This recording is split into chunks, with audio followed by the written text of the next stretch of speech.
మన ప్రభు అయిన యేసుక్రీస్తు నామములో మీ అందరికీ శుభములు తెలియజేయచ్చు ఉన్నాను.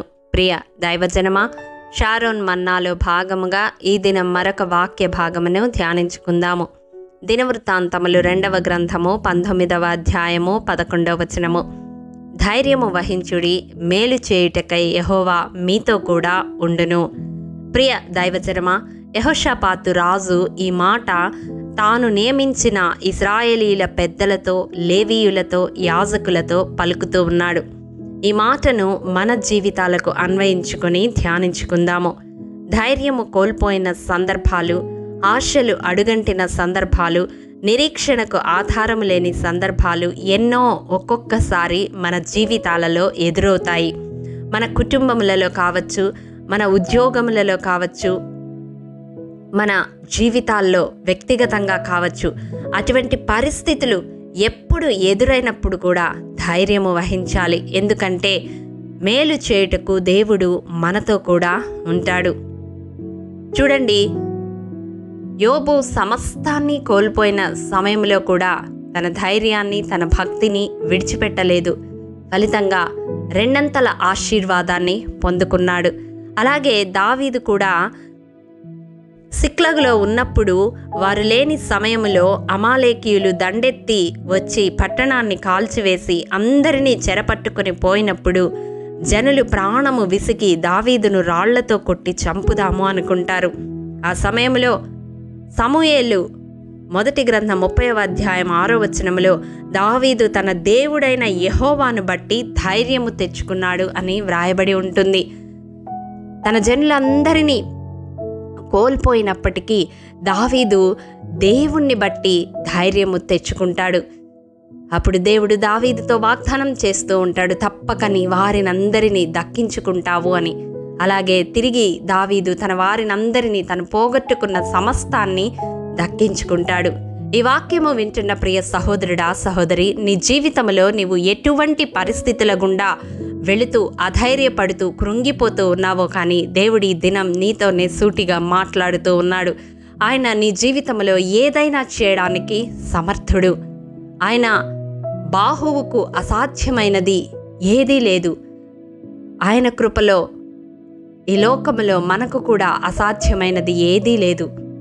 ఎందుకంటే మేలు చేయుటకై దేవుడు మనతో కూడా ఎల్లప్పుడూ ఉంటాడు. ఆయన సదాకాలము మనతో కూడా ఉంటానని వాగ్దానం చేసిన దేవుడు కాబట్టి నీవెదుర్కొంటున్న పరిస్థితులను బట్టి కృంగిపోక ధైర్యము వహించమని ప్రభు పేరట మనవి చేస్తా ఉన్నాను. ఈ దినం యోబు జీవితాన్ని, దావీదు జీవితాన్ని దేవుడు మన ఎదుట దృష్టాంతముగా నిలిపి ఉన్నాడు. వారు సమస్తాన్ని కోల్పోయిన సందర్భంలో కూడా ధైర్యాన్ని విడిచిపెట్టలేదు, భక్తిని విడిచిపెట్టలేదు. దేవుని మీద ఆధారపడి తిరిగి సమస్తాన్ని పొందుకున్నారు. మన నిజ జీవితాలలో కూడా ఎంతోమంది సాక్ష్యాలు మనము వింటూ ఉంటాము. వారు అన్నీ కోల్పోయిన వారుగా ఉంటారు, కానీ వారు దేవుణ్ణి బట్టి ధైర్యము తెచ్చుకొని మరొక అడుగు వేసినప్పుడు దేవుడు సమస్తము సమకూర్చి వారికి మేలు కొరకే జరిగించి తిరిగి వారిని లేవనెత్తడం మనం వింటూ ఉంటాము. మరి మీరు విన్న అటువంటి సాక్ష్యాలన్నీ జ్ఞాపకం చేసుకొని మీరు వెళ్తున్న పరిస్థితులను బట్టి కృంగిపోక మీతో కూడా ఉన్న దేవుణ్ణి బట్టి ధైర్యము వహించమని, ముందుకు కొనసాగమని, దేవుడు మీతో కూడా ఉన్నాడు అని జ్ఞాపకం చేస్తూ ప్రభు పేరట మనవి చేస్తా ఉన్నాను. నీ దుఃఖ దినములన్నీ సమాప్తమయ్యే రోజులు సమీపంలోనే ఉన్నాయి. ధైర్యము వహించు ప్రియ సహోదరుడా, సహోదరి, దేవుడు నీతో కూడా ఉన్నాడు. మమ్మల్ని మిక్కిలిగా ప్రేమించిన మా ప్రియ పరలోకపు తండ్రి, మీ పరిశుద్ధ పాదములకు వందనములు. ప్రభువా, విత్తబడిన వాక్యమును ప్రతి హృదయంలో నూరంతలుగా ఫలింపచేయండి. ఎవరైతే ధైర్యము చెడి కృంగిన స్థితిలో ఉన్నారో అటి వారికి మేలు చేయుటకై మీరు వారితో కూడా ఉన్నారనే సత్యాన్ని బయలుపరిచిన విధానమును బట్టి మీకు వందనాలు.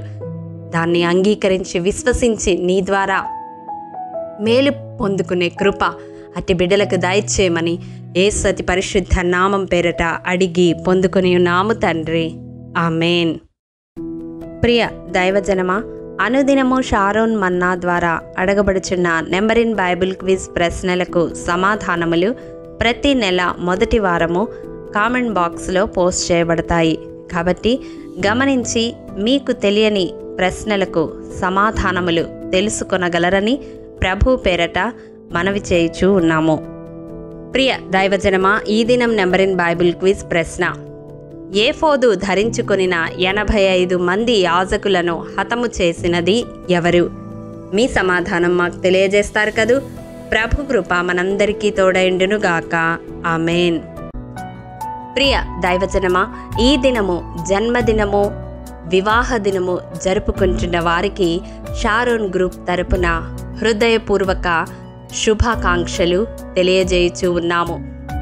దేవుడు శ్రేయస్కరమైన ఆశీర్వాదములతో ఈ సంవత్సరాది నుండి సంవత్సరాంతము వరకు మిమ్ములను నింపాలని ప్రార్థిస్తూ ఉన్నాము. ఆమేన్.